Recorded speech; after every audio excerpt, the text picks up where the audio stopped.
Activities अभी recent months में वो ग्रेजुअली जो है वो पिकअप कर रही हैं और इसका इम्पैक्ट जो है वो over a period of time इंशाल्लाह आएगा। इस साल में जो स्टेट बैंक की असेसमेंट है कि ये 2.5 से 3.5% के दरमियान हमने असेसमेंट की हुई है और अभी हमने जो लेटेस्ट असेसमेंट दी थी कि हमारी ग्रोथ जो फिस्कल 25 में क्लोज टू 3% हो। गवर्नर स्टेट बैंक ने शरह सूद में मजीद कमी का इंदिया दे दिया। जमील अहमद कहते हैं मरहलावार शरह सूद को मजीद कम किया जाएगा। मौजूदा माली साल के पहले 5 माह में करंट अकाउंट सरप्लस है। बिजनेस कम्युनिटी के साथ राबता जरूरी है। इंडस्ट्री के साथ मिलकर मसाइल का हल निकालना है। एक्सपोर्ट तवक्कुआत के मुताबिक नहीं, इसे बढ़ाना होगा। आज डॉलर की दस्तयाबी का मसला नहीं, इम्पोर्ट के लिए डॉलर बआसानी दस्तयाब है।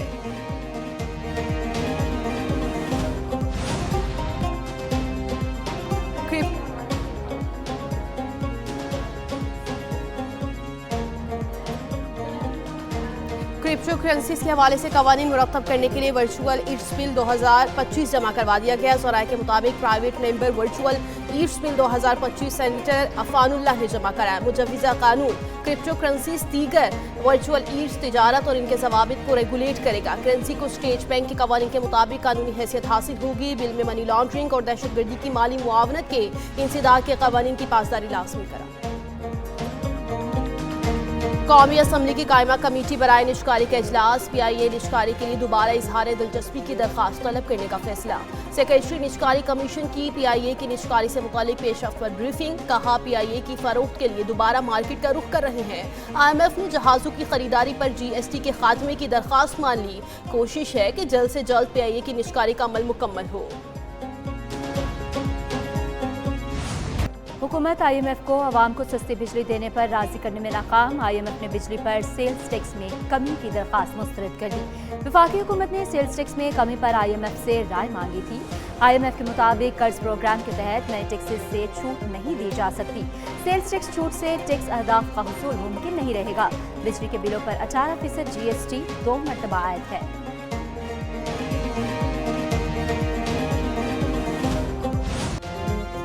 सुप्रीम कोर्ट में मिलिट्री कोर्ट्स में सिविलियन ट्रायल के फैसले के खिलाफ अपील पर समाअत। जस्टिस जमाल मंदुखिल ने रिमार्क्स दिए। इंसदाद दहशतगर्दी अदालत से मुलजिम बरी हो रहा, इसे फौजी अदालत से सजा हो रही है। इंसदाद दहशतगर्दी अदालतों को क्यों नहीं मजबूत बनाया जाता? अदालतों ने फैसला तो शवाहिद देखकर ही करना होता है। जस्टिस हसन अजहर रिजवी ने कहा, क्या 9 मई का वाक़या दहशतगर्दी से ज्यादा संगीन जुर्म है जो इनका ट्रायल फौजी अदालत में हो रहा है? अच्छी तफ्तीशी अफसरान और प्रोसिक्यूटर रखें तो अदालतों से सजाएं भी होंगी। समाअत कल तक मुलतवी।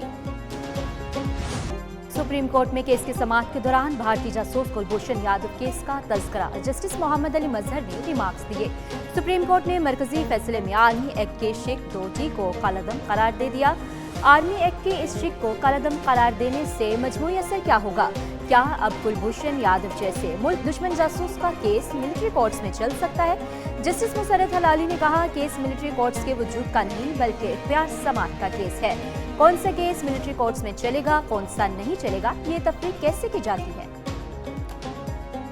हमारे असीरान की रिहाई, 9 मई का कमीशन और उसके साथ साथ आपका 26 नवंबर का कमीशन। नेगोशिएटिंग कमेटी में हुकूमत के जो लोग हैं उन्होंने हमसे इस बात पे बिल्कुल उन्होंने कहा जी आपकी बात दुरुस्त है और हम लोग कराएंगे। अभी वो कह रहे हैं कि जी नहीं ये तो जेल रूल्स में है ही नहीं, मतलब अभी खुद ही उस चीज पे मुकर रहे हैं। बानी PTI से मुलाकात नहीं कराई जा रही। अपोजिशन लीडर उमर अयूब की मीडिया से गुफ्तगू। हमें बताया गया कि मुलाकात करवाना जेल मैनुअल में शामिल नहीं, अपनी बात से हुकूमत मुकर रही है। मुज़ाकरात में 3 मुतालिबात हैं। 9 मई 26 नवंबर पर जुडिशल कमीशन और कारकुनान की रिहाई हमारे मुतालिबात हैं।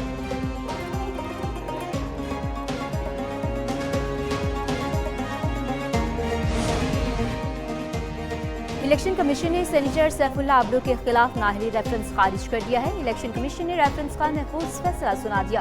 फैसले के मुताबिक सेनेटर सैफुल्लाह अब्रो नेक्टोक्रेट्स के लिए अहल करार सेनेटर शहादत अवान और माजिद महमूद ने सेनेटर सैफुल्लाह अब्रो के खिलाफ दरख्वास्त दी। पाकिस्तान जब से बना है 4 सूबे हैं और वही 4 सूबे चल रहे हैं। आबादी कितनी थी और आबादी कितनी हो गई। अगर हम अपने सूबे छोटे कर लें, यूनिट छोटे कर लें तो हमारे 90% मसाइल जो डिलीवरेंस के हैं वो उससे भी ऑटोमेटिकली हल हो जाएंगे। मुल्क में नए सूबे बनाए जाएं, सूबे छोटे होंगे तो 90% मसाइल हल हो जाएंगे।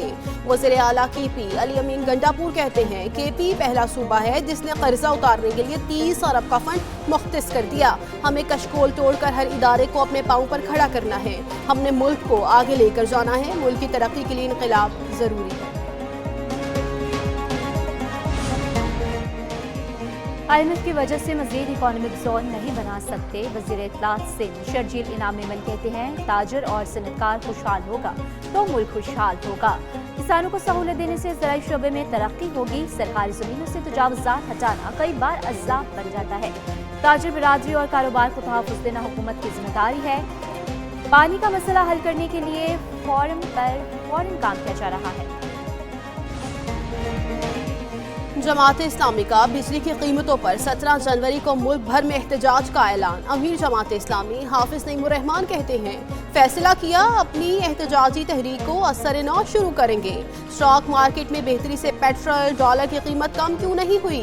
चंद लोगों को फायदा पहुंचाने के लिए मजीद टैक्स लगाए जाते हैं। आवाम को रिलीफ देने के बजाय पार्लियामेंट के लोग अपनी तनख्वाह में इजाफा कर लेते हैं। वज़ीर आज़म ये बताएं चीजें सस्ती क्यों नहीं हो रही?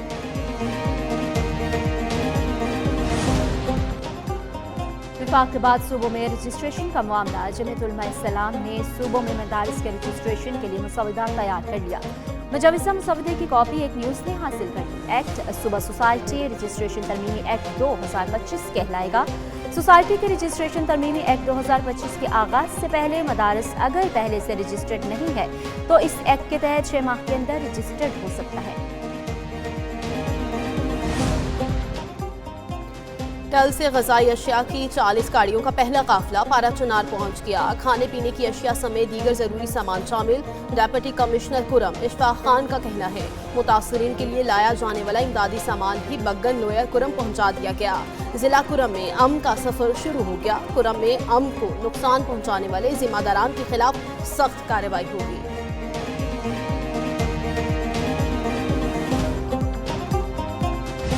मुल्क भर में शदीद सर्दी की लहर बरकरार। मुल्क के बेशतर इलाकों में मौसम सर्द और खुश्क रहने की पेशगोई। कश्मीर, बालाई खैबर पख्तूनख्वा और बालाई पंजाब में कोहरा पड़ने का इम्कान। मुल्क के बेशतर जुनूबी और वस्ती इलाकों में तेज़ हवाएं चलने की तवक्को। -13, अस्तौर -11, स्कर्दू -7 और चित्राल में पारा -3 तक गिर गया। कोयटा -6, कलात -7, इस्लामाबाद में 1, लाहौर में पारा 5 रिकॉर्ड किया गया।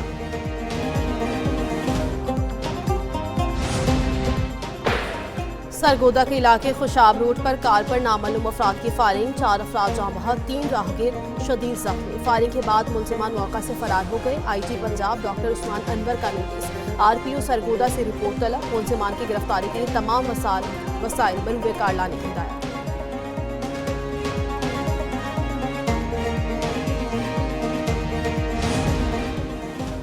DI खान के इलाके को सलमान के जंगलात में लगी आग पर बेकाबू। आग कई किलोमीटर तक फैल गई। आग बुझाने के इंतजाम ना हो सके। आग से जैतून, चिलगोज़े और दीगर कीमती दरख्त मुतासर।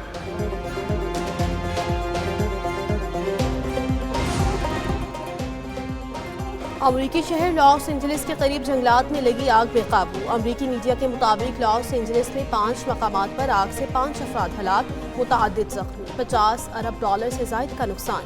हज़ारों घर और कारोबारी मराकज़ जलकर खाक हो गए।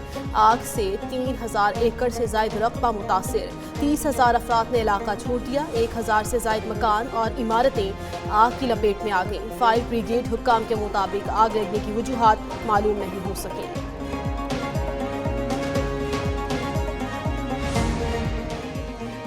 अमरीकी जरीदे फोर्ब्स ने दुनिया के अमीर तरीन अफराद की फहरिस्त जारी कर दी। एलोन मस्क, जेफ बेजोस और मार्क ज़करबर्ग टॉप 3 में शामिल। रिपोर्ट के मुताबिक एलोन मस्क के मजमूई दौलत 425 अरब डॉलर से तजावुज़ कर गई। जेफ बेजोस 241 अरब डॉलर के साथ दुनिया के दूसरे अमीर तरीन फर्द करार। तीसरे नंबर पर मौजूद मार्क ज़करबर्ग की दौलत का तखमीना 217 अरब डॉलर से ज़ायद लगाया गया।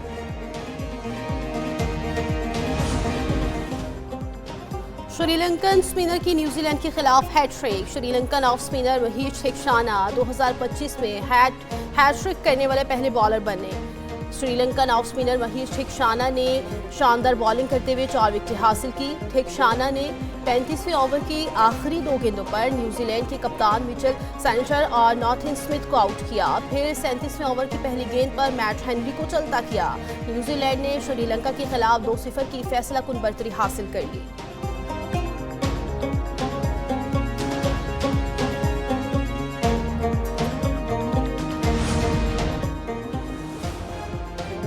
मुबस्सिरीन क्रिकेट के मुताबिक क्रिकेट के 100 साल तारीख का मुश्किल तरीन कैच श्रीलंका और न्यूजीलैंड के मैच के दौरान केवी फिल्डर नेथन स्मिथ जी फील्ड में खड़े थे। इस दौरान श्रीलंका के खिलाड़ी ने उड़ता हुआ शॉट मारा तो नितिन ने भागकर डाइव मारी और शानदार कैच पकड़ा। नितिन के कैच पर कमेंटेटर, ग्राउंड में बैठे शायकीन और सोशल मीडिया सार्फिन हैरान रह गए। और बॉलीवुड अदाकारा प्रियंका चोपड़ा ऑस्कर अवार्ड के लिए नामजद। भारतीय मीडिया के मुताबिक मुख्तसर फिल्म अनुजा को ऑस्कर की नामजदगियों में शामिल कर लिया गया। फिल्म अनुजा दिल्ली में फिल्माई गई, जिसकी कहानी एक छोटी लड़की अनुजा के गिर्द घूमती है। फिल्म में बच्चों से मुशक्कत, चाइल्ड और तालीम के मसाइल को उजागर किया गया है।